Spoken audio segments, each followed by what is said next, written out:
السلام علیکم ورحمۃ اللہ وبرکاتہ۔ آج کی کلاس میں ہم سورہ بقرہ پڑھیں گے اور پارہ نمبر 2 کا سیکنڈ نصف حصہ پڑھیں گے۔ شروع سے لے کے نصف تک ہم نے پہلے لیکچر میں پڑھا تھا، اس سے پہلے والے لیکچر میں، اور آج کی کلاس میں ہم اس کا نصف سے لے کے آخر تک دوسرا حصہ پڑھیں گے۔ جی چلیں ہم اپنا آج کا شروع کرتے ہیں کام۔ بسم اللہ الرحمن الرحیم، اعوذ باللہ من الشیطان الرجیم، بسم اللہ الرحمن الرحیم۔ رب اشرح لی صدری ویسر لی امری واحلل عقدۃ من لسانی یفقہوا قولی۔ ربی زدنی علما، ربی زدنی علما، ربی یسر ولا تعسر وتمم بالخیر، آمین ثم آمین وبک نستعین۔ واذکروا اللہ فی ایام معدودات، فمن تعجل فی یومین فلا اثم علیہ ومن تأخر فلا اثم علیہ لمن اتقى واتقوا اللہ واعلموا انکم الیہ تحشرون۔ ان گنتی کے چند دنوں میں اللہ کو خوب یاد کرو، پھر اگر کوئی شخص جلدی کر کے 2 دنوں میں واپس ہو گیا تو بھی کچھ مذائقہ نہیں، اور جو 1 دن کی تاخیر کر لے تو بھی کوئی بات نہیں، بشرطیہ کہ اللہ سے ڈرنے والا ہو اور اللہ کی نافرمانی سے بچتے رہو، اور جان لو کہ آخرت کو تم اسی کے حضور جمع کیے جاؤ گے۔ یہ آیات حج کے بارے میں ہیں، اور جہاں پہ ایام معدودات کا ذکر آ رہا ہے کہ وَاذْكُرُوا اللَّهَ فِي ایام معدودات، تو یہ گنتی کے جو چند دن ہیں اس سے مراد ہے ذی الحج کے 11، 12 اور 13 تاریخ۔ اب حج کے جو مخصوص ایام ہے جس میں حجاج کرام نکل جاتے ہیں شہر سے اور مینا کی وادی میں جا کے قیام کرتے ہیں، اور اس کے بعد پھر عرفات کے دن عرفات میں جاتے ہیں، واپس مزدلفہ آتے ہیں، اور اس کے بعد انہوں نے یہ ذی الحج کے 11، 12 اور 13 تاریخ جو ہے مینا میں ہی گزارنے ہوتے ہیں، جس میں انہوں نے ایک دفعہ مکہ آ کے طواف زیارت کرنا ہوتا ہے، اور اس کے علاوہ رمی جو ہے وہ انہوں نے کرنی ہوتی ہے۔ اب یہاں پہ یہ بتایا جا رہا ہے کہ عرفات کے دن کے بعد اور پھر جو نہر کا قربانی کا دن ہے اس کے بعد جو 3 دن ہیں 11، 12 اور 13 تاریخ جو ہے ذی الحج کی، ان تاریخوں میں سے اگر کوئی 2 دن کے بعد چلا جانا جاتا ہے واپس مکہ تو بھی اس کے اجازت ہے، اور اگر کوئی 1 دن ٹھہر کے یعنی کہ 11، 12 اور 13 تاریخ بھی وہاں گزارنا چاہتا ہے مینا میں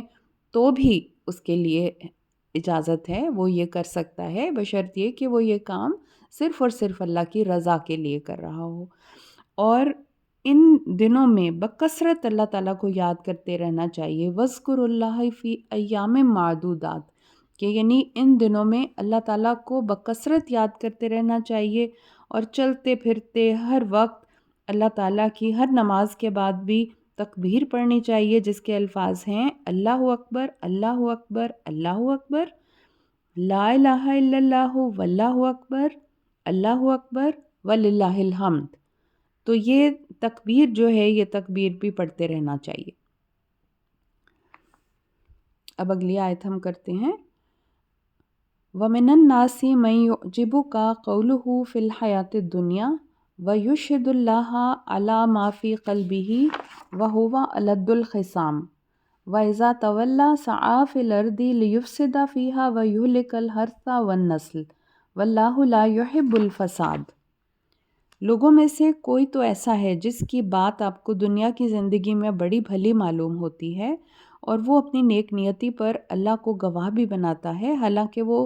کج بحث قسم کا جھگڑالو ہوتا ہے، اور جب وہ لوٹتا ہے تو عملاً اس کی ساری تگ و دو یہ ہوتی ہے کہ زمین میں فساد مچائے اور کھیتی اور نسل انسانی کو تباہ کرے، حالانکہ اللہ فساد پسند نہیں کرتا۔ اور وَإِذَا قِيلَ لَهُ اتَّقِ اللَّهَ أَخَذَتْهُ الْعِزَّةُ بِالْإِثْمِ فَحَسْبُهُ جَهَنَّمُ وَلَبِئْسَ الْمِہَادُ۔ اور جب اس سے کہا جاتا ہے کہ اللہ سے ڈرو تو اس کا غرور اسے گناہ پر جما دیتا ہے، ایسے شخص کے لیے جہنم کافی ہے اور وہ بہت برا ٹھکانہ ہے۔ اب یہاں پہ ایک شخص کی مثال دی جا رہی ہے بغیر نام لیے، اللہ تعالیٰ، جیسے ہم نے شروع کیا تھا نا قرآن پاک، تو ہم نے یہی پڑھا تھا کہ اللہ تعالیٰ مثالوں سے سمجھاتے ہیں. اور پھر جہاں پہ وہ والی آیت آئی تھی کہ بے شک اللہ تعالیٰ نہیں شرماتا کہ مچھر یا اس سے بھی حقیر چیز کی مثال دے. تو یہاں پہ اللہ تعالیٰ مثالیں دے دے کے انسانوں کے بارے میں بتاتے ہیں، اور یہاں پہ بھی ایک شخص کی مثال دی جا رہی ہے کہ ایک شخص ایسا ہے جو بڑا جھگڑالو ہے اور کچ بحثی کرتا ہے، اور جب اس کی زندگی میں کوشش یہی ہوتی ہے کہ وہ انسانوں کو تباہ کر دے یا دوسری کھیتیوں کو تباہ کر دے، اور اللہ تعالیٰ جو ہے وہ فساد کو پسند نہیں کرتا. اور دوسری بات یہاں پہ یہ بتائی جا رہی ہے کہ وہ شخص ایسا ہوتا ہے جس کی باتیں دنیاوی زندگی میں بڑی بھلی معلوم ہوتی ہیں، یعنی بڑی اچھی، بظاہر وہ بڑی اچھی باتیں کر رہا ہوتا ہے، لیکن جو اس کے دل میں ہے وہ اللہ تعالیٰ بہتر جانتا ہے. اور کیونکہ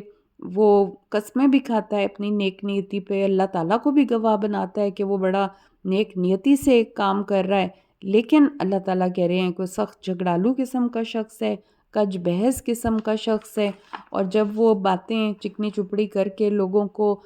کنونس کر کے کہ جو کام وہ کرنے جا رہا ہے وہ بالکل ٹھیک ہے، بہت اچھا ہے، لیکن جب عملی طور پہ پریکٹیکل لائف میں وہ آتا ہے تو وہ انسانوں کو بھی نقصان پہنچا رہا ہوتا ہے، وہ کھیتیوں کو بھی نقصان پہنچا رہا ہوتا ہے، نسلوں کو بھی نقصان پہنچا رہا ہوتا ہے. تو اللہ تعالیٰ یہاں پہ یہ بتا رہے ہیں کہ اللہ تعالیٰ ایسے فسادی لوگوں کو پسند نہیں کرتے، جو زمین میں فساد مچاتے ہیں، لوگوں پہ ظلم کرتے ہیں، زیادتی کرتے ہیں.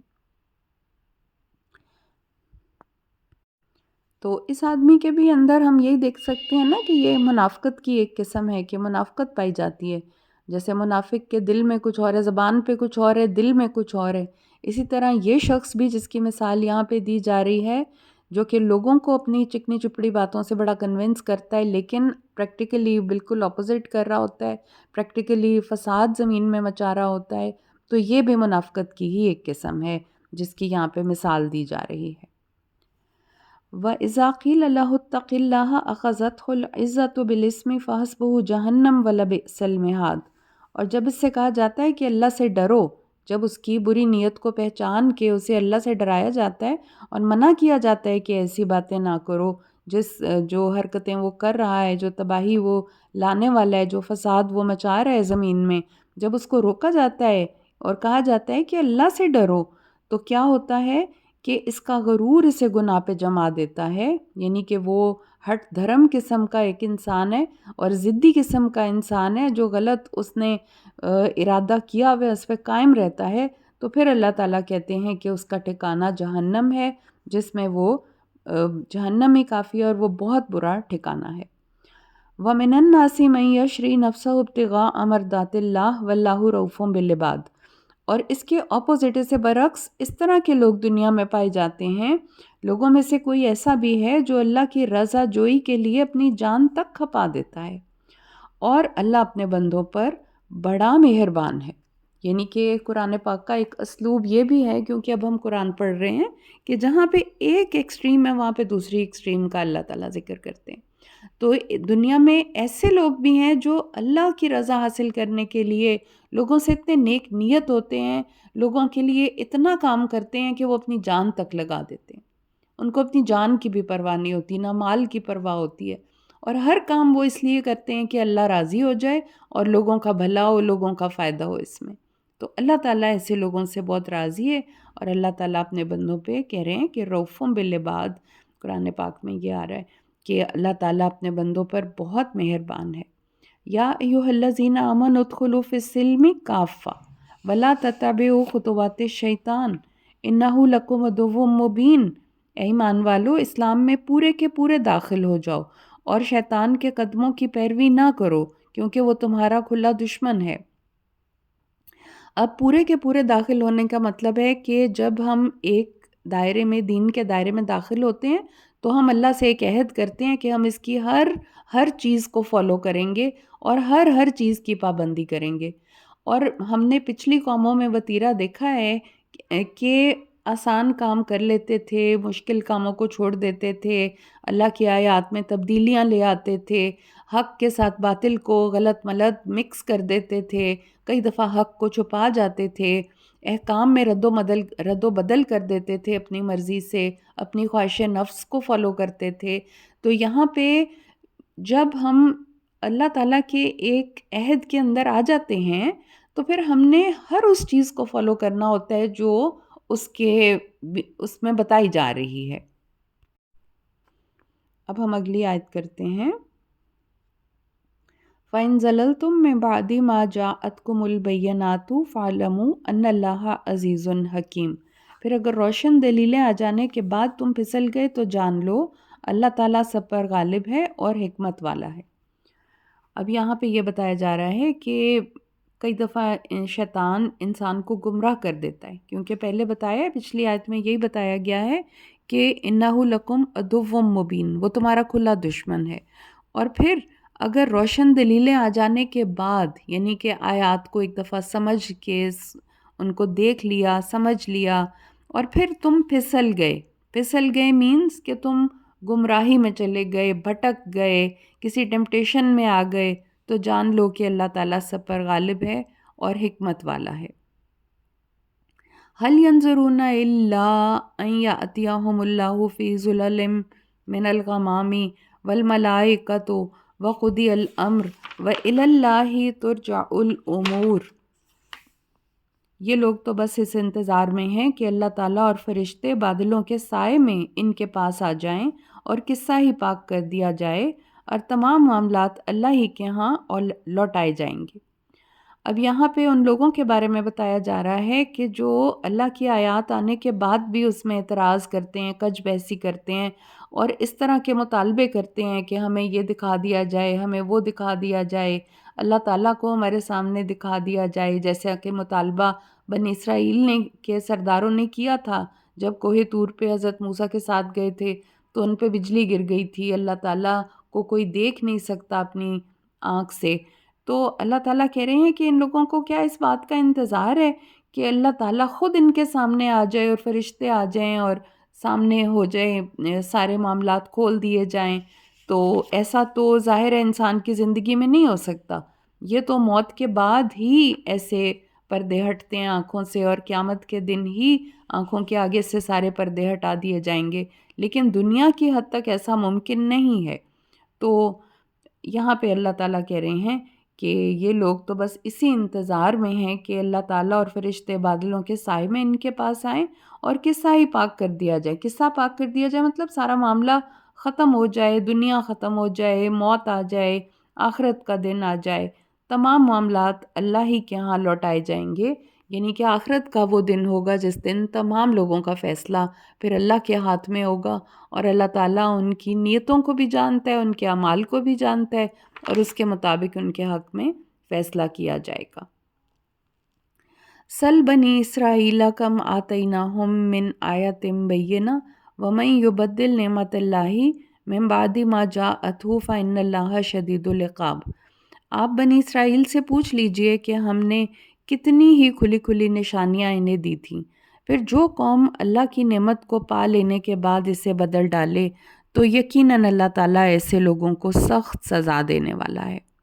یہاں پہ بنی اسرائیل کا کیونکہ تذکرہ چل رہا ہے تو یہاں پہ بھی پھر بنی اسرائیل جو کہ ایک پہلے اہل کتاب قوم تھی، جن کے پاس تورات تھی، جس میں تمام احکامات واضح طور پہ بتائے گئے تھے، ان کے علماء اس کو جانتے تھے، وہ ان سے کہا جا رہا ہے کہ آپ ان سے پوچھ لیجئے کہ کتنی کھلی نشانیاں دی گئی ہیں، کتنی آیات ہیں، کتنے احکامات ہیں جو کھول کھول کر بیان کر دیے گئے ہیں۔ اور پھر جب کوئی قوم اللہ کی نعمت کو پانے کے بعد اس کا کفران کرتی ہے، مطلب یہ کہ اسے بدل ڈالتی ہے، اللہ کی نعمتوں کا کفران نعمت کا مطلب یہ ہے کہ جس چیز کے لیے اللہ نے دیا ہے، یعنی کہ جیسے اگر اللہ نے شریعت دی ہے تو اسی لیے دی ہے کہ اس کو فالو کیا جائے، اور اگر اس کو توڑ دیا جائے گا، اس کی حدود سے باہر نکل جایا جائے گا تو مطلب کہ اللہ کی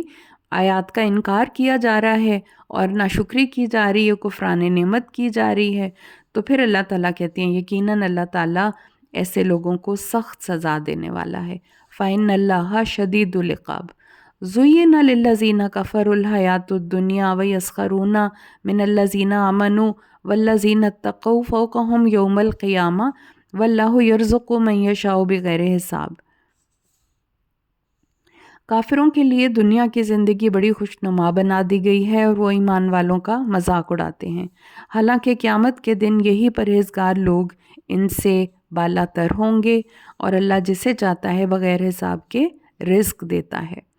کان الناس امۃ واحدہ فبعث اللہ النبیین مبشرین ومنذرین وانزل معهم الکتاب بالحق لیحکم بین الناس فیما اختلفوا فیہ وما اختلف فیہ الا الذین اوتوہ من بعد ما جاءتهم البینات بغیا بینہم فہدی اللہ الذین آمنوا لما اختلفوا فیہ من الحق بإذنہ واللہ یہدی من یشاء الی صراط مستقیم۔ سب لوگ ایک ہی دین پر تھے، پھر انہوں نے آپس میں اختلاف کیا تو اللہ نے انبیاء علیہ السلام کو بھیجا جو خوشخبری دینے والے اور ڈرانے والے تھے۔ ان انبیاء کے ساتھ اللہ تعالیٰ نے حق کو واضح کرنے والی کتاب بھی نازل فرمائی تاکہ وہ ان لوگوں میں ان باتوں کا فیصلہ کر دے جن میں انہوں نے اختلاف کیا تھا، اور واضح دلائل آ جانے کے بعد جن لوگوں نے اختلاف کیا تھا اس کی وجہ یہ نہ تھی کہ انہیں حق بات کا علم نہ تھا، بلکہ وہ ان کی آپس کی ضد بازی اور انا کی وجہ سے تھا۔ پھر جو لوگ انبیاء پر ایمان لے آئے انہیں اللہ تعالیٰ نے اپنے اذن سے ان اختلافی امور میں حق کا راستہ دکھا دیا، اور اللہ تعالیٰ جسے چاہتا ہے حق کا راستہ دکھا دیتا ہے۔ ام حسبتم ان تدخلوا الجنۃ ولما یأتکم مثل الذین خلوا من قبلکم مستهم البأساء والضراء وزلزلوا حتى يقول الرسول والذین آمنوا معه متى نصر اللہ الا ان نصر اللہ قریب۔ کیا تم خیال کرتے ہو کہ تم یوں ہی جنت میں داخل ہو جاؤ گے جبکہ ابھی تمہیں وہ مصائب پیش ہی نہیں آئے جو تم سے پہلے ایمان والوں کو پیش آئے تھے؟ ان پر اس قدر سختیاں اور مصیبتیں آئیں جنہوں نے ان کو ہلا کر رکھ دیا، یہاں تک کہ رسول خود اور ان کے ساتھ ایمان لانے والے سب پکار اٹھے کہ اللہ کی مدد کب آئے گی۔ الا ان نصر اللہ قریب، سن لو اللہ کی مدد پہنچا ہی جاتی ہے۔ اب یہاں پہ پچھلے لوگوں کی مثال بتائیے کہ دین کے راستے میں انہیں سخت تکلیفیں اٹھانی پڑتی تھیں، اور رسول پاک صلی اللہ علیہ وآلہ وسلم نے فرمایا کہ تم سے پہلے ایسے لوگ گزر چکے ہیں جن کے گوشت اور پٹھوں میں ہڈیوں تک لوہے کی کنگھیاں چلائی جاتی تھیں، آرا ان کے سر کے درمیان رکھ کر چلایا جاتا تھا اور 2 ٹکڑے کر دیے جاتے تھے، مگر پھر بھی وہ اپنے سچے دین سے نہیں پھرتے تھے۔ اللہ اپنے اس کام کو ضرور پورا کر کے رہے گا۔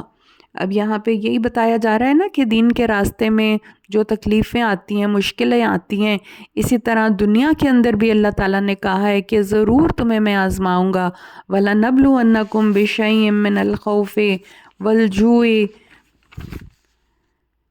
وَنَقْصٍ مِّنَ الْأَمْوَالِ وَالْأَنفُسِ وَالثَّمَرَاتِ وَبَشِّرِ الصَّابِرِينَ کہ ہم ضرور تمہیں خوف اور فاقے میں مبتلا کر کے، جان مال پھلوں کے خسارے میں مبتلا کر کے تمہاری آزمائش کریں گے۔ وَبَشِّرِ الصَّابِرِينَ اور اے نبی ایسے صبر کرنے والوں کو خوشخبری دے دیجئے۔ تو پہلے ہم یہ آیت پڑھ چکے ہیں، اور یہاں پہ پھر یہی بتایا جا رہا ہے کہ دنیا میں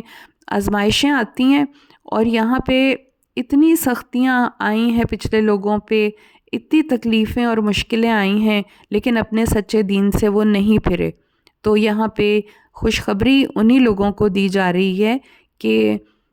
اللہ کی مدد ان کے بالکل قریب ہے، اور ان کو اللہ کی مدد ضرور بضرور پہنچے گی۔ ٹھیک ہے، اب یہ والا ختم ہوتا ہے اور اگلی آیت اب شروع ہوتی ہے۔ یسألونک ماذا ینفقون، کہ لوگ آپ سے پوچھتے ہیں کہ کیا خرچ کریں۔ قل ما انفقتم من خیر فللوالدین والاقربین والیتامی والمساکین وابن السبیل وما تفعلوا من خیر فإن اللہ بہ علیم۔ لوگ آپ سے پوچھتے ہیں کہ کیا خرچ کریں، آپ ان سے کہیے کہ جو مال بھی تم خرچ کرو وہ والدین اور رشتہ داروں اور یتیموں، مسکینوں اور مسافروں کا حق ہے، اور جو بھی بھلائی کا کام تم کرو گے یقیناً اللہ تعالیٰ اس سے خوب جانتا ہے۔ یعنی کہ مال کو کہاں خرچ کر دیا جائے، مالی عبادت ہے نا، کہ رزق کو خرچ کرنا، اللہ نے جو آپ کو ایک رزق عطا فرمایا ہے اس کو خرچ کیا جا رہا ہے، تو پھر یہی اس سے اگلا سوال یہی ہوتا ہے نا کہ کہاں پہ خرچ کریں، کس پہ خرچ کریں، کتنا خرچ کریں۔ تو یہاں پہ کہاں پہ خرچ کریں کے بارے میں بتایا جا رہا ہے کہ جو زکوٰۃ تو ایک الگ چیز ہے نا، جو کہ ایک فکسڈ اس کی ایک کوانٹٹی ہوتی ہے اور ایک فکسڈ اماؤنٹ میں کن کن چیزوں پہ دی جانی ہے، وہ ایک الگ چیز ہے۔ لیکن یہاں پہ نفلی طور پہ جو ہم نفلی طور پہ صدقات کرتے ہیں اور ہم خرچ کرتے ہیں، اور خرچ کرنے کے بہترین جو جگہیں ہیں وہ کیا ہیں، وہ جگہیں کیا ہیں کہ سب سے پہلے ایک انسان اپنے والدین پہ خرچ کرے، پھر اپنے قریبی رشتہ داروں پہ خرچ کرے، پھر معاشرے میں جو یتیم ہیں، محروم لوگ ہیں، یعنی یتیم بچہ جس کا باپ اس کے سر پہ نہیں ہے، پھر مساکین ہیں، اور پھر جو مسافر ہیں، اور پھر اللہ تعالیٰ کہہ رہے ہیں کہ جو بھی نیکی کا کام تم کرو گے تو یقیناً اللہ تعالیٰ اس کو جاننے والا ہے، خوب جاننے والا ہے۔ کتب علیکم القتال وہو کرہ لکم وعسیٰ ان تکرہوا شیئا وہو خیر لکم وعسیٰ ان تحبوا شیئا وہو شر لکم واللہ یعلم وانتم لا تعلمون۔ اب آگے سے جہاد کے بارے میں بتایا جا رہا ہے۔ تم پر جہاد فرض کیا گیا ہے اور وہ تمہیں ناگوار ہے، اور عین ممکن ہے کہ تم کسی چیز کو ناگوار سمجھو اور وہ تمہارے حق میں بہتر ہو، اور یہ بھی ممکن ہے کہ تم کسی چیز کو پسند کرو اور وہ تمہارے حق میں بری ہو۔ اللہ خوب جانتا ہے، تم نہیں جانتے۔ جہاد جو ہے وہ یقیناً ناگوار ہوتا ہے نا، یعنی ہم اپنے کمفرٹ زون میں اتنا خوش رہ رہے ہوتے ہیں، اپنے گھروں میں اتنے خوش رہ رہے ہوتے ہیں، اور اگر کہا جائے گا کہ نکل کے گھر سے باہر نکلو اور اللہ کے راستے میں جہاد کرو اور قتال کرو، جنگ کرو، تو ظاہر ہے وہ ایک فطری طور پہ انسان کو چیز مشکل معلوم ہوگی۔ تو اس کو ایکسپلین یہاں پہ کرتے ہوئے قرآن پاک میں اللہ پاک فرما رہے ہیں کہ تم پر جہاد فرض کیا گیا ہے، فرض ہے، وہ تمہیں ناگوار لگتا ہے، لیکن کئی دفعہ ایسے ہوتا ہے کہ کوئی چیز بظاہر ناگوار لگ رہی ہے لیکن اس میں بہت سی بھلائیاں اور بہتریاں چھپی ہوتی ہیں۔ تو جب ایک جہاد ہوتا ہے، جہاد میں قوموں کی زندگی چھپی ہوئی ہوتی ہے، اور جہاد بہت ضروری ہوتا ہے کہ انسان اس کو اپنے دین کی سربلندی کے لیے، اپنے دین کی بقا کے لیے، اپنی نسلوں کی بقا کے لیے جہاد جو ہے اس کو اس لیے فرض کر دیا گیا ہے۔ اب آگے سے آیت آتی ہے، یسألونک عن الشہر الحرام قتال فیہ قل قتال فیہ کبیر وصد عن سبیل اللہ وکفر بہ والمسجد الحرام واخراج اہلہ منہ اکبر عند اللہ والفتنۃ اکبر من القتل ولا یزالون یقاتلونکم حتی یردوکم عن دینکم ان استطاعوا ومن یرتدد منکم عن دینہ فیمت وہو کافر فاولئک حبطت اعمالہم فی الدنیا والآخرہ واولئک اصحاب النار ہم فیہا خالدون۔ لوگ آپ سے حرمت والے مہینے میں لڑائی کے متعلق پوچھتے ہیں۔ حرمت والے مہینے رجب، ذوالقعدہ، ذی الحج اور محرم ہیں، جن میں لڑائی نہیں کر سکتے، جنگ نہیں کر سکتے۔ تو ایک دفعہ ویسے بھی یہاں پہ اوور آل بھی، اور اس کے پیچھے ایک نبوت دور نبوی کا واقعہ بھی ہے کہ صحابہ کرام 30 رجب سمجھ رہے تھے، حالانکہ وہ یعنی 30 جمادی الثانی سمجھ رہے تھے، حالانکہ وہ 1 رجب تھا۔ ٹھیک ہے، یہ 2 ہجری کا واقعہ ہے کہ جمادی الثانی تو حرمت والا مہینہ نہیں ہے جبکہ رجب ہے، اور صحابہ کرام کے مطابق وہ 30 جمادی الثانی تھا، حالانکہ وہ 1 رجب تھا۔ تو غلطی سے ایسے ہوا کہ کوئی جھڑپ ہو گئی مسلمانوں کی کافروں کے ساتھ، جس پہ بہت اعتراض اٹھایا کافروں نے۔ تو یہاں پہ یہ آیت اسی کے بارے میں بتا رہی ہے کہ لوگ آپ سے حرمت والے مہینے میں لڑائی کرنے کے متعلق پوچھتے ہیں، آپ ان سے کہہ دیجئے کہ حرمت والے مہینے میں جنگ کرنا واقعی بڑا گناہ ہے، مگر اب یہاں پہ یہ آ گیا ہے کہ کافروں کی ایکٹیویٹیز جو ہیں وہ کہیں زیادہ فتنہ انگیز ہیں اور کہیں زیادہ نقصان پہنچانے والی ہیں، اور جیسا کہ وہ اعتراض کر رہے ہیں تو اللہ تعالیٰ کہہ رہے ہیں مگر اللہ کی راہ سے روکنا، یعنی کہ کافروں کا ایک کام تھا کہ وہ اسلام کے راستے میں ہر ایک کوشش کرتے تھے کہ اسلام نہ پھیلے، لوگ اسلام سے پھر جائیں جو لے بھی آئے ہیں. تو اللہ کی راہ سے روکنا اور اس سے کفر کرنا، یعنی خود بھی نہیں مانتے، اور مسجد حرام سے روکنا، یعنی کہ جب مسلمان ہجرت کر کے مدینہ چلے گئے تھے تو انہوں نے مسلمانوں پہ پابندی لگا دی تھی کہ وہ آ کے عمرہ یا حج نہیں کر سکتے.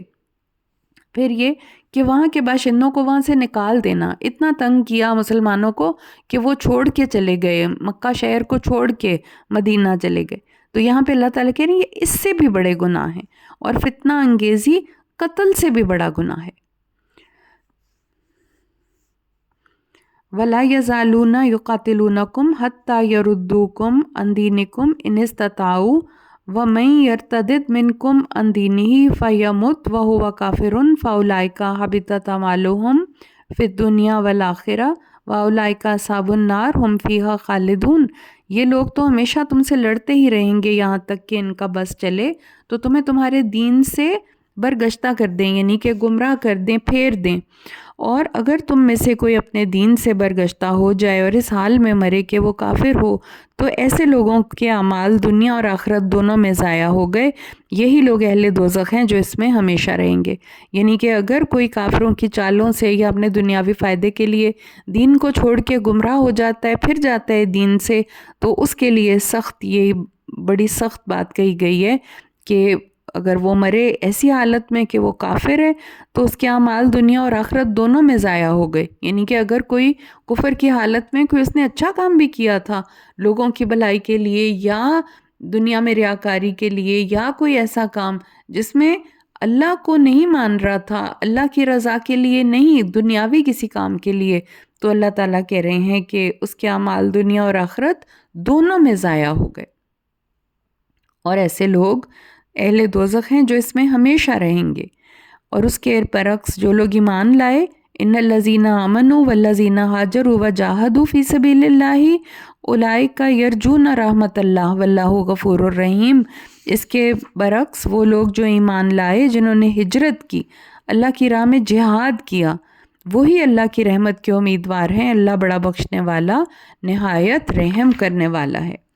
یسألونک عن الخمر والمیسر، لوگ آپ سے شراب اور جوئے کے بارے میں پوچھتے ہیں. قل فیہما اسم کبیر ومنافع للناس واسمہما اکبر من نفعہما ویسألونک. اچھا، اب یہاں پہ لوگ آپ سے شراب اور جوئے کے متعلق پوچھتے ہیں. آپ ان سے کہہ دیجئے کہ ان دونوں کاموں میں بڑا گناہ ہے. اس میں لوگوں کے کچھ فائدے بھی ہیں مگر ان کا گناہ نفع کے مقابلے میں بہت زیادہ ہے. یعنی شراب اور جوئے کو ایک ہی کیٹیگری میں رکھا گیا ہے کیونکہ نہ نشہ کرنے والا نہ جوا کھیلنے والا دونوں محنت سے گھبراتے ہیں اور وہ چاہتے ہیں کہ دنیا کی ریئلٹیز سے ہم آنکھیں پھیر لیں. اور ہم جیسے نشے میں کوئی چلا جاتا ہے، دنیا کی ریئلٹی سے آنکھیں پھیر لیں، نشے کی حالت میں چلے گئے. اور اسی طرح جو جوا کھیلتا ہے وہ بھی محنت جیسے انسان کرتا ہے، باہر نکلتا ہے گھر سے، لیکن جوئے والا جو ہے وہ کوشش کرے گا کہ بیٹھے بٹھائے کسی طرح سے اس کی کوئی لاٹری نکل آئے یا اس کا کوئی نمبر نکل آئے اور وہ دولت مند بیٹھے بٹھائے ہو جائے. تو یہ دونوں چیزیں انسان کو محنت سے الگ کرتی ہیں، یعنی کہ محنت کرنے سے روکتی ہیں شراب اور جوا، اور دنیا کی ریئلٹی کو فیس کر کے جیسے ہم نے اس کا مقابلہ کر کے محنت کرنی ہوتی ہے اس چیز سے روکتی ہیں. اس لیے دونوں کو ایک کیٹیگری میں رکھا گیا ہے. اور پھر یہ کہ یہاں پہ جو پہلی آیت ہے، یعنی کہ ان کی بتدریج آہستہ آہستہ گریجولی ان کے متعلق پھر ایک اور آیت آئے گی آگے جا کے، اور پھر ایک اور آئے گی جس کے بارے میں یہ ہے کہ بالکل ان چیزوں سے کہا ہے کہ یہ سب گندے کام ہیں، شیطانی کام ہیں، اور ان سے رک جاؤ، ان سے باز آ جاؤ. تو ابھی جیسے کہ آہستہ آہستہ ہر جو حکم ہے جو کہ پہلے جاہلیت کے دور میں چیزیں عام تھیں، شراب پی رہے ہیں، جوا کھیل رہے ہیں، لیکن جب اسلام نے ڈسپلن کرنا تھا، جو لوگ اسلام کے دائرے میں داخل ہو رہے تھے ان کو ڈسپلن کرنے کے لیے پھر بتدریج ان چیزوں سے نفرت دلائی گئی اور بتدریج ان چیزوں سے روک دیا گیا. گریجولی مکمل پابندی لگا دی گئی کہ اب ان چیزوں سے رک جاؤ اور ان کو نہ کرو. تو یہ پہلی آیت ہے جس کے بارے میں شراب اور جوئے کے بارے میں کہ یہ بتایا جا رہا ہے کہ ہاں یہ ہیں تو صحیح یہ دونوں چیزیں، اس میں کچھ فائدہ بھی ان لوگوں کو نظر آتا ہے لیکن نقصان بہت زیادہ ہے. تو پھر یہ کہہ کے بس بات کو یہیں پہ روک دیا گیا، یعنی کہ مزید اب اس کی کلیریفیکیشنز پھر آگے جا کے 2-3 جگہ پہ اور پھر کمپلیٹ پابندی لگا دی گئی. وَيَسْأَلُونَكَ مَاذَا يُنْفِقُونَ، لوگ آپ سے پوچھتے ہیں کہ اللہ کی راہ میں کیا خرچ کریں. قُلِ الْعَفْوَ، آپ ان سے کہہ دیجئے جو کچھ بھی ضرورت سے زیادہ ہو. اب انسان کی ضرورتیں، اگر انسان اپنی ضرورتوں کو لمٹائز رکھتا ہے، ایک دائرے کے اندر رکھتا ہے، تو اس کے پاس بہت کچھ ایسا ہوتا ہے جو ضرورت سے زیادہ ہوتا ہے، جس کو وہ اللہ کے راستے میں ایسی چیزوں پہ خرچ کر سکتا ہے جن سے اللہ ان سے راضی ہو. تو وَيَسْأَلُونَكَ مَاذَا يُنْفِقُونَ، لوگ آپ سے پوچھتے ہیں کہ اللہ کی راہ میں کیا کچھ خرچ کریں. قُلِ الْعَفْوَ، آپ کہہ دیجئے جو بھی ضرورت سے زیادہ ہو. كَذَلِكَ يُبَيِّنُ اللَّهُ لَكُمُ الْآيَاتِ لَعَلَّكُمْ تَتَفَكَّرُونَ، اس انداز سے اللہ تعالیٰ اپنے احکام تمہارے لیے کھول کھول کر بیان کرتا ہے تاکہ تم دنیا اور آخرت کے بارے میں غور و فکر کرو. تَتَفَكَّرُونَ فِي الدُّنْيَا وَالْآخِرَةِ وَيَسْأَلُونَكَ عَنِ الْيَتَامَى قُلْ إِصْلَاحٌ لَهُمْ خَيْرٌ وَإِن تُخَالِطُوهُمْ فَإِخْوَانُكُمْ وَاللَّهُ يَعْلَمُ الْمُفْسِدَ مِنَ الْمُصْلِحِ وَلَوْ شَاءَ اللَّهُ لَعَنَتَكُمْ إِنَّ اللَّهَ عَزِيزٌ حَكِيمٌ. اور آپ سے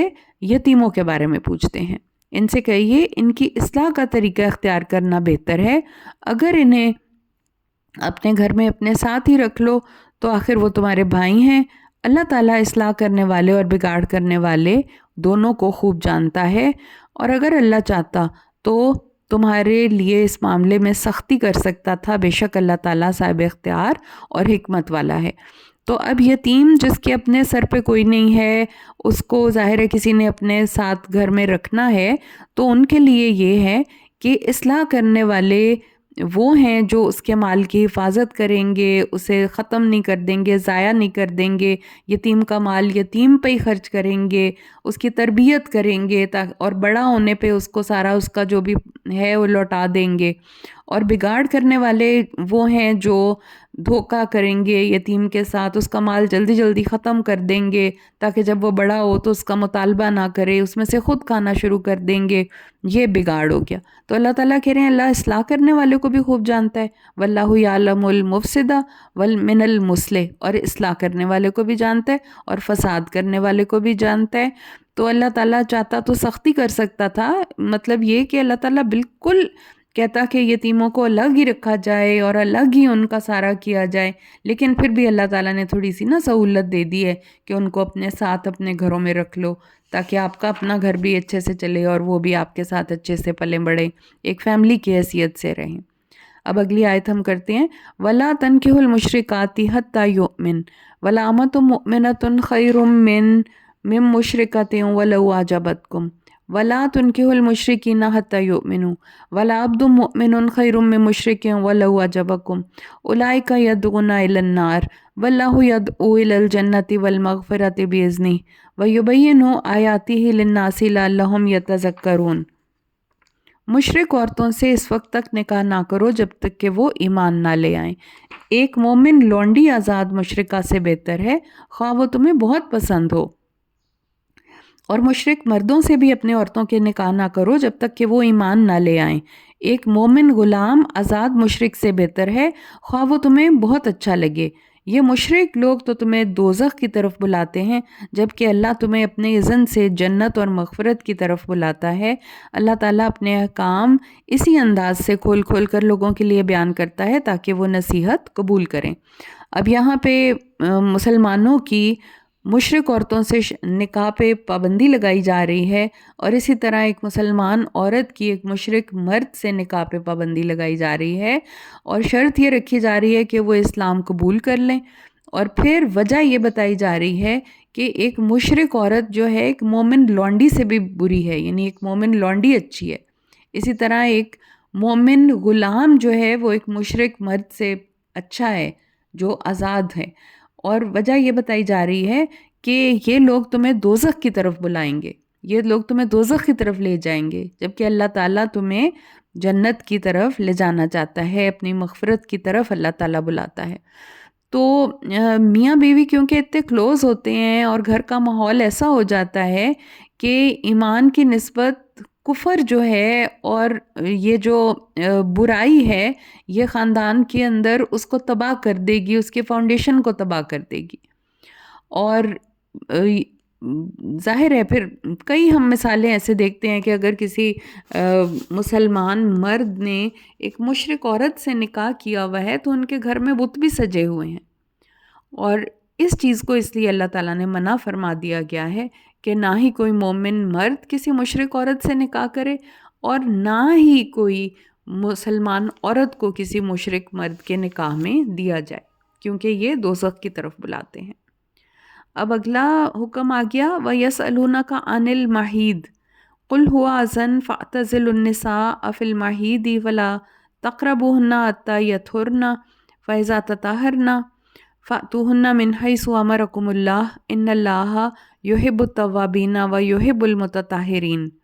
لوگ آپ سے حیض کے بارے میں پوچھتے ہیں، جو عورتوں کے پیریڈز ہیں، آپ کہہ دیجئے ان میں وہ ایک گندگی کی حالت ہے، لہٰذا حیض کے دوران عورتوں سے الگ رہو۔ اب الگ رہنے کا مطلب یہ ہے کہ ان سے سیکشول انٹرکورس نہ کرو، اور باقی ہر کام وہ جو گھر میں کر رہی ہیں، جس طرح وہ رہ رہی ہیں، وہ کام سب حسب دستور چلتے رہیں گے، اور جب تک وہ پاک نہ ہو جائیں ان کے قریب نہ جاؤ، پھر جب وہ پاک ہو جائیں تو ان کے پاس جا سکتے ہو جدھر سے اللہ نے تمہیں حکم دیا ہے، اور اللہ تعالیٰ توبہ کرنے والوں اور پاک صاف رہنے والوں کو پسند کرتا ہے۔ اب یہاں پہ ان کی بتایا جا رہا ہے کہ جب وہ پاک صاف ہو جائیں تو پھر ان کے ساتھ سیکشول انٹرکورس کیا جا سکتا ہے، جبکہ وہ پاک ہو جاتی ہیں، اپنے پیریڈز کی حالت سے باہر آ جاتی ہیں۔ نساؤکم حرث لکم فأتوا حرثکم انا شئتم وقدموا لانفسکم واتقوا اللہ واعلموا انکم ملاقوہ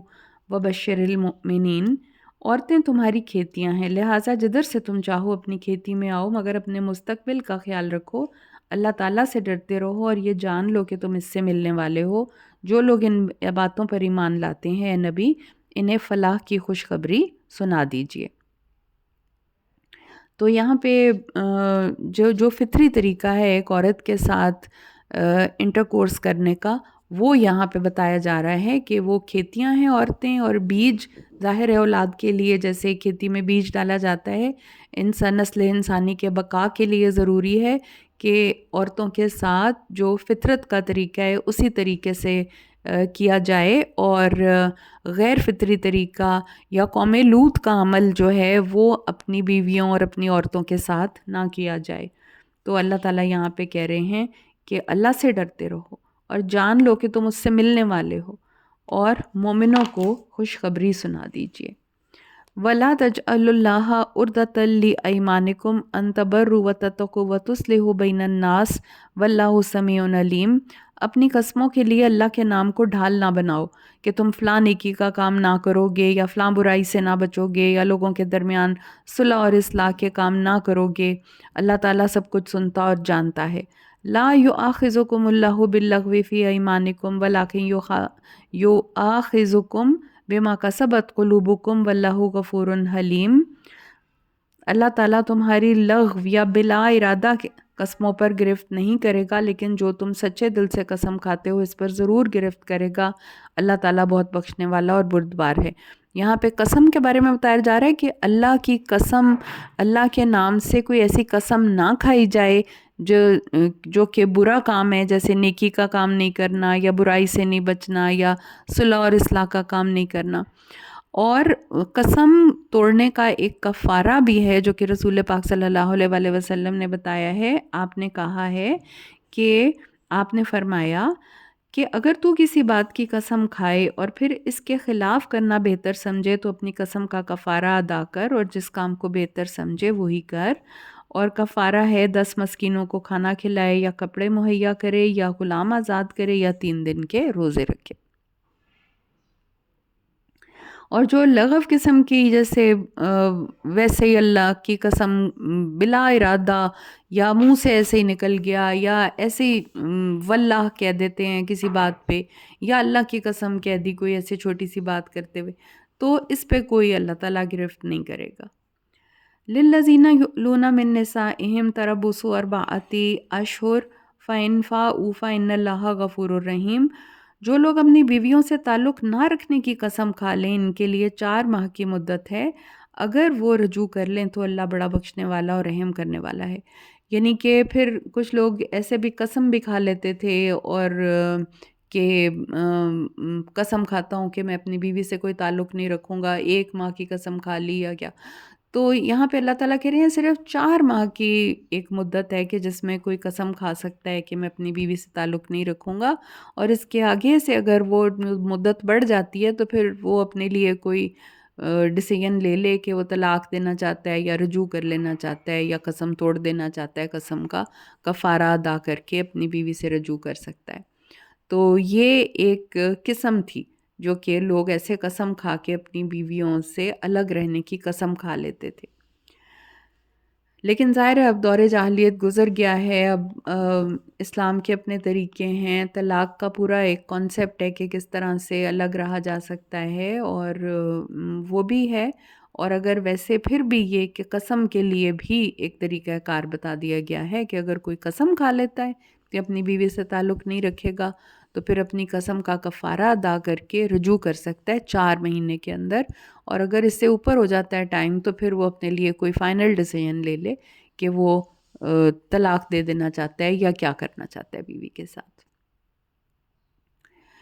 والمطلقات یتربصن بانفسہن ثلاثۃ قروء ولا یحل لہن ان یکتمن ما خلق اللہ فی ارحامہن ان کن یؤمن باللہ والیوم الآخر وبعولتہن حق بردہن فی ذلک ان ارادوا اصلاحا ولہن مثل الذی علیہن بالمعروف وللرجال علیہن درجہ واللہ عزیز حکیم۔ جن عورتوں کو طلاق دی گئی ہو وہ 3 حیض کی مدت اپنے آپ کو روکے رکھیں اگر وہ اللہ اور آخرت کے دن پر ایمان رکھتی ہیں، تو انہیں نہیں چاہیے کہ اللہ نے جو کچھ ان کے رحم میں پیدا کیا ہے اسے چھپائیں۔ پھر ان کے خاوند اس مدت میں ان سے تعلقات استوار کرنے پہ آمادہ ہوں تو وہی انہیں زوجیت میں واپس لینے کے زیادہ حقدار ہیں۔ عورتوں کے بے مناسب طور پہ مردوں پہ حقوق ہیں جیسا کہ مردوں کے عورتوں پر ہیں، البتہ مردوں کو ان پر ایک درجہ حاصل ہے، اور اللہ تعالیٰ صاحب اختیار بھی ہے اور حکمت والا بھی۔ الطلاق مرتان فامساکم بمعروف او تسریح باحسان ولا یحل لکم ان تأخذوا مما آتیتموہن شیئا الا ان یخافا الا یقیما حدود اللہ فإن خفتم الا یقیما حدود اللہ فلا جناح علیہما فیما افتدت بہ تلک حدود اللہ فلا تعتدوها ومن یتعد حدود اللہ فاولئک هم الظالمون۔ طلاق کے رجعی 2 بار ہے۔ رجعی کا مطلب ہے کہ جس میں رجوع کیا جا سکتا ہے۔ طلاق جس میں رجوع کیا جا سکتا ہے وہ 2 دفعہ ہی دی جا سکتی ہے، 1 دفعہ طلاق دی رجوع کر لیا، دوسری دفعہ طلاق دی رجوع کر لیا، پھر تیسری دفعہ طلاق دینے کے بعد پھر یا تو سیدھی طرح سے اپنے پاس رکھا جائے یا بھلے طریقے سے اسے رخصت کر دیا جائے۔ تمہارے لیے یہ جائز نہیں کہ جو کچھ تم انہیں دے چکے ہو اس میں سے کچھ واپس لے لو، الا یہ کہ دونوں میاں بیوی اس بات سے ڈرتے ہوں کہ اللہ کی حدود کی پابندی نہ کر سکیں گے۔ یعنی 2 دفعہ طلاق میں رجوع کیا جا سکتا ہے، پر تیسری دفعہ جب طلاق دے دی تو اس میں رجوع نہیں ہے، بس پھر جدائی ہوگی۔ اور پھر آگے سے یہ بتایا جا رہا ہے کہ جو کچھ تم انہیں دے چکے ہو اپنی بیویوں کو اس میں سے واپس نہ لو، اور مگر یہ کہ اگر وہ یہ سوچتے ہیں کہ عورت خلا لینا چاہتی ہے تو پھر فدیہ کے طور پہ اپنا حق مہر میں سے کچھ معاف کر سکتی ہے یا کچھ کمپرومائز کر کے شوہر سے علیحدگی اختیار کر سکتی ہے۔ تلک حدود اللہ، یہ اللہ تعالیٰ کی حدود ہیں۔ اچھا، اب یہ والی آیت ہم کرتے ہیں کہ فَإِنْ خِفْتُمْ أَلَّا يُقِيمَ حُدُودَ اللَّهِ، اور اگر انہیں یہ خوف ہے کہ وہ اللہ کی حدود کی پابندی نہ کر سکیں گے، فَلَا جُنَاحَ عَلَيْهِمَا فِيمَا افْتَدَتْ بِهِ، تو اگر عورت کچھ دے دلا کر اپنا چھٹکارا حاصل کرنا چاہتی ہے تو ان پر کوئی گناہ نہیں۔ تل کا حدود اللہ، یہ اللہ کی حدود ہیں، فلا تعتدوها، ان سے آگے نہ بڑھو، ومن یتعدی حدود اللہ فاولئک هم الظالمون، اور جو کوئی اللہ کی حدود سے تجاوز کرے گا تو ایسے ہی لوگ ظالم ہیں۔ فَإِن طَلَّقَهَا فَلَا تَحِلُّ لَهُ مِن بَعْدُ حَتَّى تَنكِحَ زَوْجًا غَيْرَهُ، اور پھر اگر مرد اسے تیسری طلاق بھی دے دے تو وہ عورت اس کے لیے حلال نہ رہے گی یہاں تک کہ وہ کسی اور دوسرے شخص سے نکاح کر لے۔ فَإِن طَلَّقَهَا فَلَا جُنَاحَ عَلَيْهِمَا أَن يَتَرَاجَعَا إِن ظَنَّا أَن يُقِيمَا حُدُودَ اللَّهِ وَتِلْكَ حُدُودُ اللَّهِ يُبَيِّنُهَا لِقَوْمٍ يَعْلَمُونَ۔ ہاں اگر وہ دوسرا خاوند اگر اسے طلاق دے دے تو پھر پہلا خاوند اور یہ عورت اگر یہ یقین ظن غالب رکھتے ہیں کہ اللہ کی حدود کی پابندی کر سکیں گے تو وہ آپس میں رجوع کر سکتے ہیں، ان پر کچھ گناہ نہ ہوگا۔ یہ ہیں اللہ کی حدود جسے اللہ اپنے اہل علم کے لیے کھول کر بیان کرتا ہے۔ وَإِذَا طَلَّقْتُمُ النِّسَاءَ فَبَلَغْنَ أَجَلَهُنَّ فَأَمْسِكُوهُنَّ بِمَعْرُوفٍ أَوْ سَرِّحُوهُنَّ بِمَعْرُوفٍ وَلَا تَمْسِكُوهُنَّ ضِرَارًا لِتَعْتَدُوا وَمَن يَفْعَلْ ذَلِكَ فَقَدْ ظَلَمَ نَفْسَهُ وَلَا تَتَّخِذُوا آيَاتِ اللَّهِ هُزُوًا وَاذْكُرُوا نِعْمَتَ اللَّهِ عَلَيْكُمْ وَمَا أَنزَلَ عَلَيْكُمْ مِنَ الْكِتَابِ وَالْحِكْمَةِ يَعِظُكُمْ بِهِ وَاتَّقُوا اللَّهَ وَاعْلَمُوا أَنَّ اللَّهَ بِكُلِّ شَيْءٍ عَلِيمٌ۔ اور جب تم عورتوں کو طلاق دے دو اور ان کی عدت پوری ہونے کو آئے تو یا تو سیدھی طرح انہیں اپنے پاس رکھ لو یا بھلے طریقے سے انہیں رخصت کر دو، انہیں دکھ پہنچانے کی خاطر نہ روکے رکھو کہ تم ان پر زیادتی کر سکو، اور جو شخص یہ کام کرے گا تو وہ اپنے آپ پر ہی ظلم کرے گا۔ اللہ تعالیٰ کے احکام کا مذاق نہ اڑاؤ، اللہ کے اس احسان کو یاد رکھو جو اس نے تم پر کیا اور جو تم پر کتاب اور حکمت نازل کی جس کے ذریعے وہ تمہیں نصیحت کرتا ہے۔ اللہ سے ڈرتے رہو اور جان لو کہ اللہ ہر چیز کو خوب جانتا ہے۔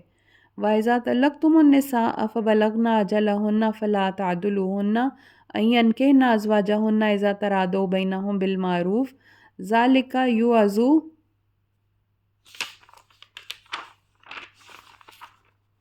بِهِ مَن كَانَ مِنكُمْ يُؤْمِنُ بِاللَّهِ وَالْيَوْمِ الْآخِرِ ذَلِكُمْ أَزْكَىٰ لَكُمْ وَأَطْهَرُ وَاللَّهُ يَعْلَمُ وَأَنتُمْ لَا تَعْلَمُونَ۔ جب تم عورتوں کو طلاق دو اور وہ اپنی عدت کو پہنچ جائیں تو انہیں اپنے پہلے خاوندوں سے نکاح کرنے سے نہ روکو جبکہ وہ معروف طریقے سے آپس میں نکاح کرنے پر راضی ہوں، اور جو کوئی تم میں سے اللہ پر اور آخرت کے دن پر ایمان رکھتا ہے اسے اسی بات کی نصیحت کی جاتی ہے، یہی تمہارے لیے شائستہ اور پاکیزہ طریقہ ہے اور اللہ جانتا ہے تم نہیں جانتے۔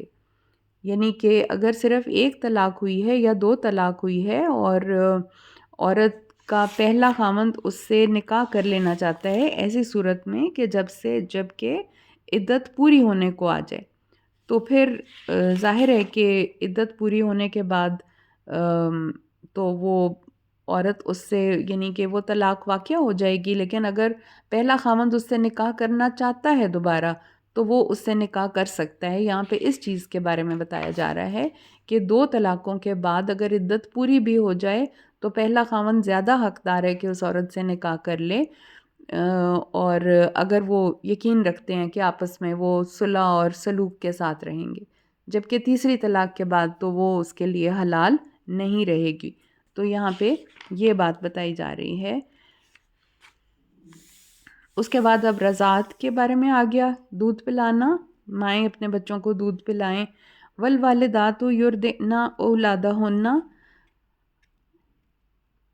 اولادہن حولین کاملین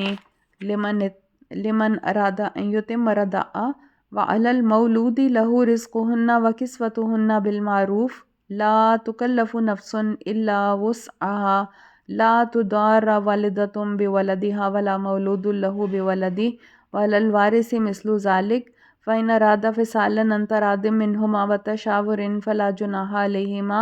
وإن أردتم أن تسترضعوا أولادكم فلا جناح عليكم إذا سلمتم ما آتيتم بالمعروف واتقوا الله واعلموا أن الله بما تعملون بصير۔ جو یہ چاہتا ہو کہ اس کا بچہ پوری مدت دودھ پیے تو مائیں اپنے بچوں کو پورے 2 سال دودھ پلائیں، اور ماں اور بچے کے کھانے اور کپڑے کی ذمہ داری اسی پر ہے جس کا وہ بچہ ہے، یعنی باپ، اور یہ خرچ وہ دستور کے مطابق ادا کرے گا، مگر کسی پر اس کے مقدور سے زیادہ بار نہ ڈالا جائے، نہ والدہ کو اس کے بچے کی وجہ سے تکلیف دی جائے، نہ ہی باپ کو اس کے بچے کی وجہ سے تکلیف دی جائے، اور اگر باپ مر جاتا ہے تو نان و نفقہ کی یہ ذمہ داری وارث پر ہے، اور اگر 2 سال سے پہلے وہ دونوں باہمی رضامندی اور مشورے سے دودھ چھڑانا چاہیں تو ان پر کچھ گناہ نہیں، اور اگر تم اپنی اولاد کو کسی دایا سے دودھ پلوانا چاہو تو بھی کوئی حرج کی بات نہیں، جبکہ تم دایا کو دستور کے مطابق اس کا معاوضہ دے دو جو تم نے طے کیا ہے۔ اللہ تعالیٰ سے ڈرتے رہو اور جان لو جو کچھ بھی تم کرتے ہو اللہ اسے خوب دیکھ رہا ہے۔ والذین یتوفون منکم ویذرون ازواجا یتربصن بانفسہن اربعۃ اشہر وعشرا، اور اگر تم میں سے جو لوگ فوت ہو جائیں ان کی بیویاں زندہ ہوں تو ایسی بیوائیں 4 ماہ 10 دن تک انتظار کریں، یعنی کہ یہ بیوہ کی عدت ہے۔ پھر اس کے بعد جب ان کی عدت پوری ہو جائے فَإِذَا بَلَغْنَ أَجَلَهُنَّ فَلَا جُنَاحَ عَلَيْكُمْ فِي مَا فَعَلْنَ فِي أَنفُسِهِنَّ بِالْمَعْرُوفِ وَاللَّهُ بِمَا تَعْمَلُونَ خَبِيرٌ۔ پھر جب ان کی عدت پوری ہو جائے تو وہ اپنے حق میں معروف طریقے سے جو کچھ کریں، اس کا تم پر کوئی گناہ نہیں، جو کچھ تم کرتے ہو اللہ اس سے خبردار ہے۔ وَلَا جُنَاحَ عَلَيْكُمْ فِي مَا أَرَّدْتُمْ بِهِ مِنْ خِطْبَةِ النِّسَاءِ أَوْ أَكْنَنْتُمْ فِي أَنفُسِكُمْ عَلِمَ اللَّهُ أَنَّكُمْ سَتَذْكُرُونَهُنَّ وَلَكِنْ لَا تُوعِدُوهُنَّ سِرًّا إِلَّا أَنْ يَقُولُوا قَوْلًا مَعْرُوفًا وَلَا تَعْزِمُوا عُقْدَةَ النِّكَاحِ حَتَّى يَبْلُغَ الْكِتَابُ أَجَلَهُ وَاعْلَمُوا أَنَّ اللَّهَ يَعْلَمُ مَا فِي أَنفُسِكُمْ فَاحْذَرُوهُ وَاعْلَمُوا أَنَّ اللَّهَ غَفُورٌ حَلِيمٌ۔ ایسی بیواؤں کو اگر تم اشارتاً پیغام نکاح دے دو یا یہ بات اپنے دل میں چھپائے رکھو، دونوں صورتوں میں تم پر کوئی گناہ نہیں، اللہ جانتا ہے تم انہیں دل میں یاد رکھتے ہو، لیکن ان سے کوئی خفیہ معاہدہ نہ کرو، ہاں جو بات کرو معروف طریقے سے کرو، مگر جب تک ان کی عدت گزر نہ جائے عقد نکاح کا عزم نہ کرو، اور جان لو جو کچھ تمہارے دل میں ہے اللہ اسے جانتا ہے، لہٰذا اس سے ڈرتے رہو، اور یہ بھی جان لو کہ اللہ معاف کر دیتا ہے کیونکہ وہ بڑا بردبار ہے۔ اب یہاں پہ بیوہ کو نکاح کا پیغام دینے کے بارے میں بھی ایک ایٹیکیٹ سکھایا جا رہا ہے اور حکم دیا جا رہا ہے کہ ان کے ساتھ کوئی کھلم کھلا معاہدہ نہیں کر لینا کہ عدت کے بعد ان سے نکاح کریں گے، لیکن انڈائریکٹلی یہ بات ان تک پہنچائی جا سکتی ہے کسی طریقے سے کہ ایک شخص ہے جو کہ آپ سے نکاح کا امیدوار ہے عدت گزرنے کے بعد، لیکن کوئی ایسا معاہدہ، کوئی منگنی یا اس طرح کا کھلم کھلا ایسا نہیں کیا جا سکتا، اور عدت کے دوران نکاح نہیں کیا جا سکتا، حتیٰ کہ نکاح کا پیغام بھی نہیں دیا جا سکتا، رشتہ لے کے بھی نہیں جایا جا سکتا۔ انڈائریکٹلی بات اگر کسی کے ذریعے یا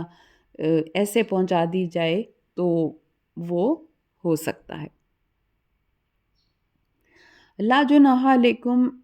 ان طلقتم النساء ما لم تمسوهن او تفردوا لهن فریضہ ومتعوهن على الموسع قدره وعلى المقتر قدره متاعا بالمعروف حقا على المحسنین وان طلقتموهن من قبل ان تمسوهن وقد فرضتم لهن فریضة فنصف ما فرضتم الا ان يعفون او يعفو الذي بيده عقدة النکاح وان تعفوا اقرب للتقوی ولا تنسوا الفضل بینکم ان اللہ بما تعملون بصیر۔ اگر تم ایسی عورتوں کو طلاق دے دو جنہیں تم نے ہاتھ نہ لگایا ہو، نہ ہی ان کا حق مہر مقرر کیا ہو، تو تم پر کچھ گناہ نہیں، البتہ انہیں کچھ نہ کچھ دے کر رخصت کرو، وسعت والا اپنی حیثیت کے مطابق، تنگ دست اپنی حیثیت کے مطابق انہیں بھلے طریقے سے رخصت کرے، یہ نیک آدمیوں پر حق ہے۔ اور اگر انہیں تم ہاتھ لگانے سے پہلے طلاق دے دو مگر ان کا حق مہر مقرر ہو چکا ہو تو طے شدہ مہر کا نصف ادا کرنا ہوگا، الا یہ کہ وہ عورتیں از خود تمہیں معاف کر دیں یا وہ مرد جس کے اختیار میں عقد نکاح ہے فراخ دلی سے کام لے اور پورا مہر دے دے۔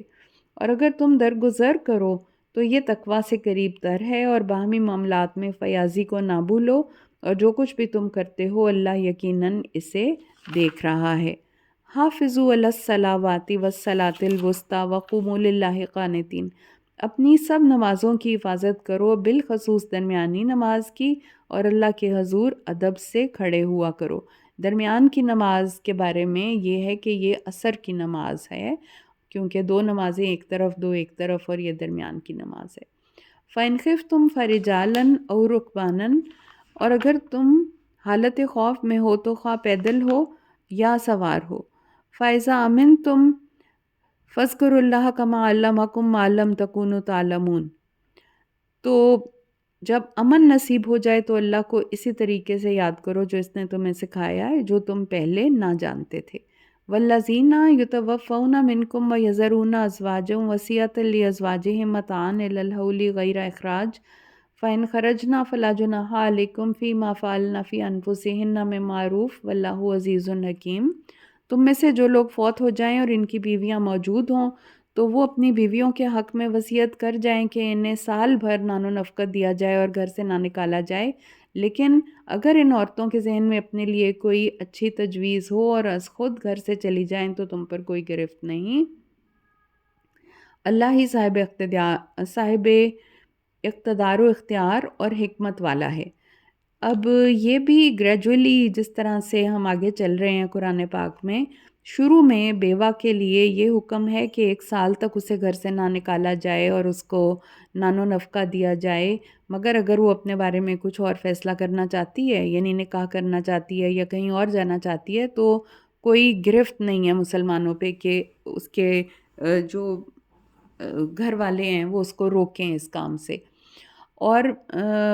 بعد میں جا کے بیوہ کو وراثت میں حصہ دے دیا گیا ہے، اور پھر صرف اتنا ہے کہ وہ عدت کی مدت اپنے اس فوت شدہ خاوند کے گھر میں رہے، عدت اپنی پوری کرے، اور اس کے بعد وہ آزاد ہے کہ وہ جہاں کہیں جانا چاہے یا جدھر رہنا چاہے یا جس سے نکاح کرنا چاہے وہ کر سکتی ہے، اور اس کو وراثت میں اس کا حصہ دیا جائے گا۔ وَلِلْمُطَلَّقَاتِ مَتَاعٌ بِالْمَعْرُوفِ حَقًّا عَلَى الْمُتَّقِينَ، متعلقہ عورتوں کے معروف طریقے سے کچھ دے دلا کر رخصت کرنا چاہیے، یہ بات پرہیزگاروں کے لیے انتہائی ضروری ہے، یعنی کہ جو طلاق یافتہ عورتیں ہیں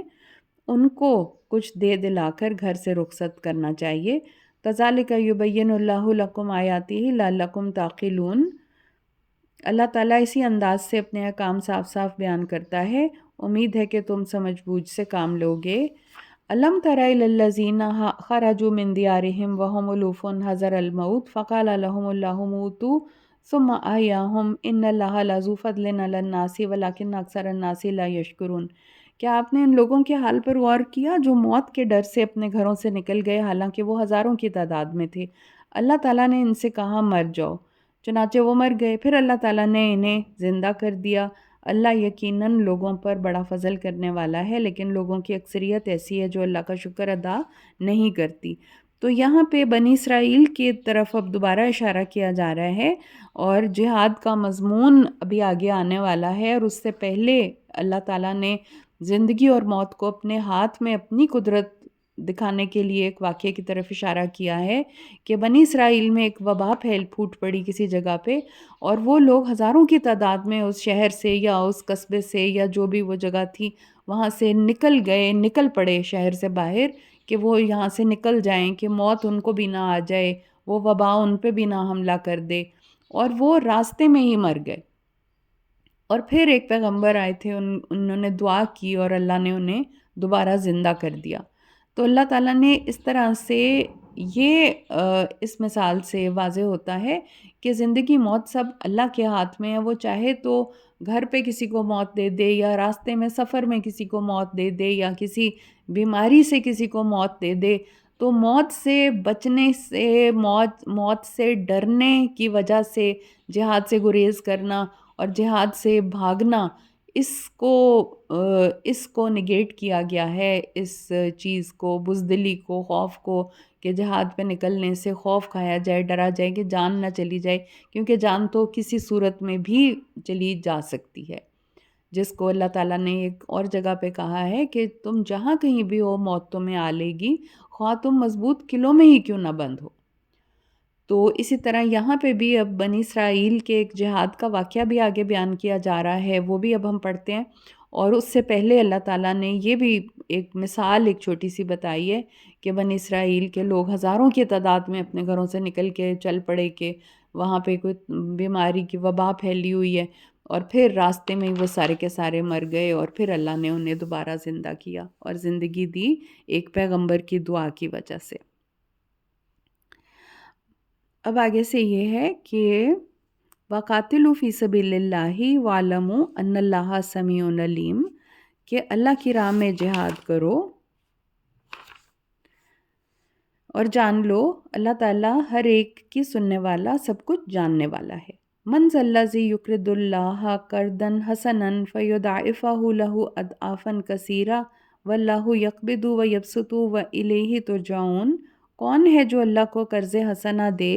تو اللہ اسے کئی گنا بڑھا چڑھا کر زیادہ دے،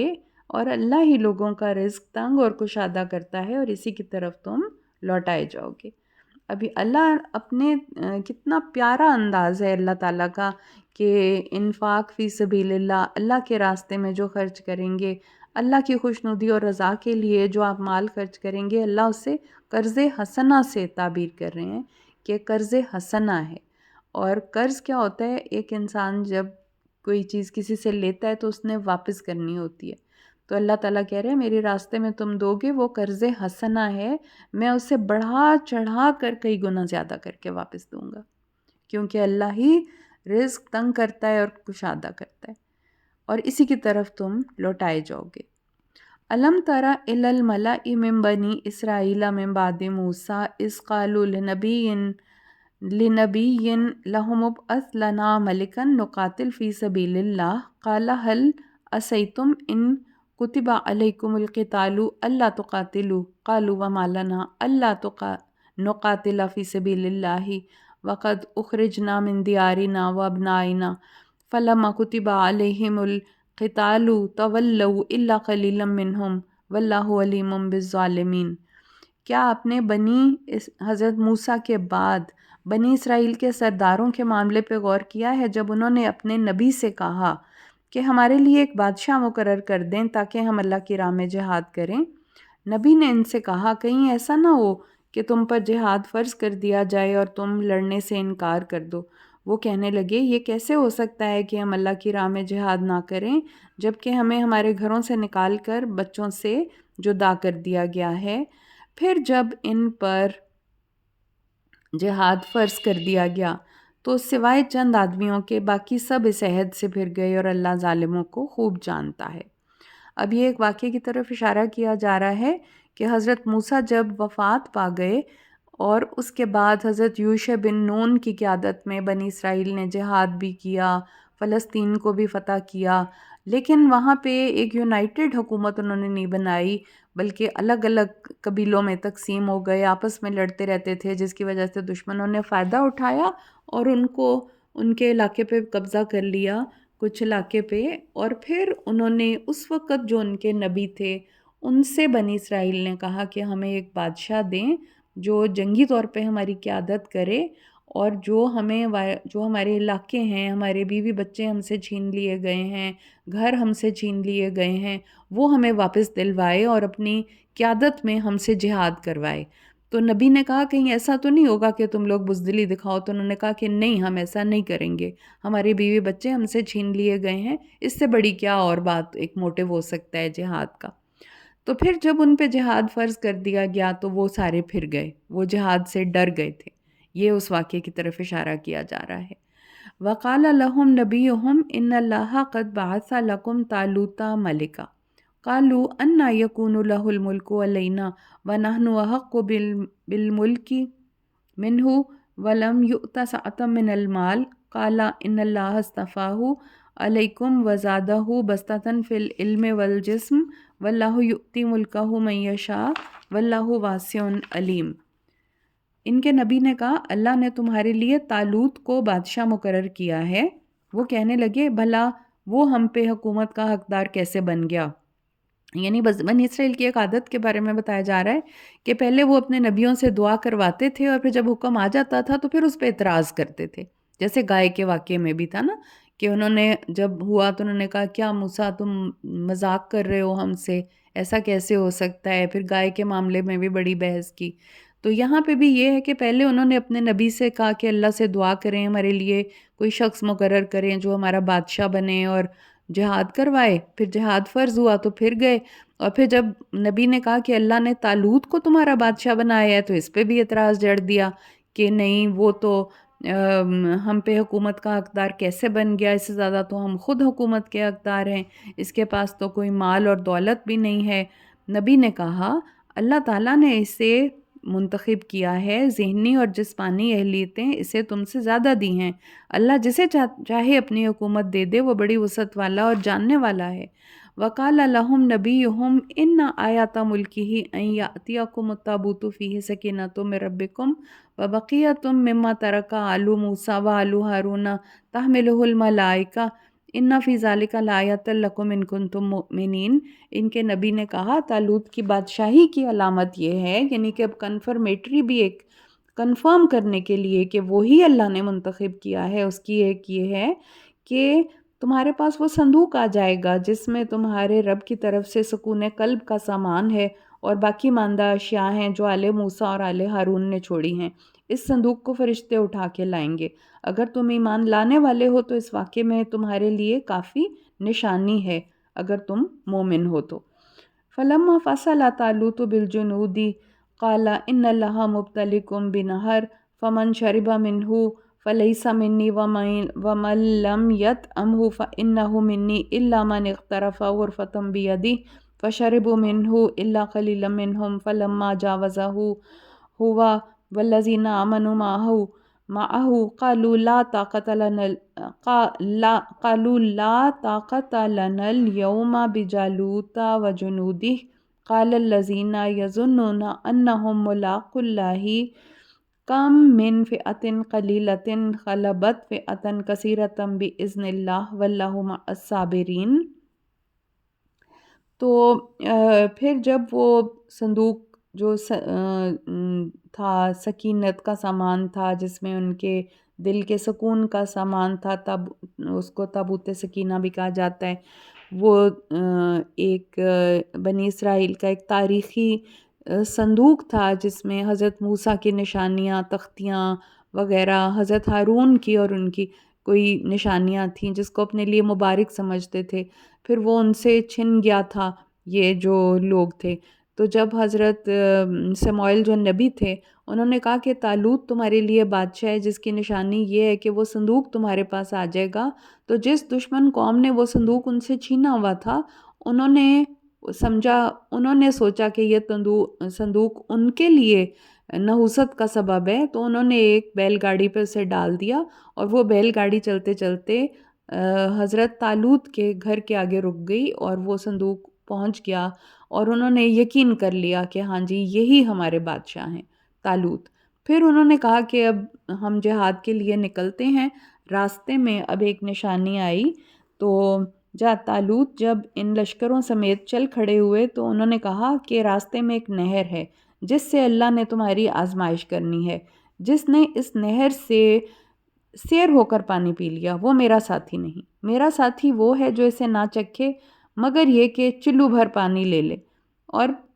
چند سوائے آدمیوں کے سب نے سیر ہو کر اس نہر سے پانی پی لیا. پھر جب طالوت اور ان کے لشکری اس نہر سے آگے گئے تو طالوت کے لشکری کہنے لگے آج ہمیں جالوت اور اس کے لشکروں سے لڑنے کی طاقت نہیں، البتہ ان میں سے وہ لوگ جو یقین رکھتے تھے کہ وہ اللہ سے ملنے والے ہیں کہنے لگے کئی دفعہ ایسا ہوا ہے کہ ایک تھوڑی جماعت اللہ کے حکم سے ایک بڑی جماعت پر غالب رہی، اللہ تو صبر کرنے والوں کے ساتھ ہوتا ہے.